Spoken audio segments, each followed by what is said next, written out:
Let's check out classroomscreen.com, essentially a free whiteboard with 25 free widgets. And the limitation with the free version is that you cannot save or share your screens. Okay, so here's a classroom screen I created. There's a noise meter, so if I bring this down, it's going to beep at me constantly because I would be too loud, like so. Hello, hello. Okay, you also have access to, oops, I meant to delete it, a randomizer, so I put in vocabulary words. So you could also put in your students' names. There are work symbols that you can toggle between, and a stoplight. It's time to work. It's time to stop. We're almost done.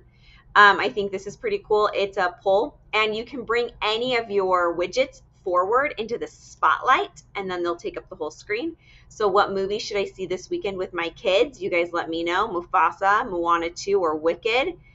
I don't really know. My husband and I want to see Wicked. My 16-year-old wants to see Moana. My 12-year-old wants to see Mufasa. And my 10-year-old would also like to see Wicked. So we're a little torn.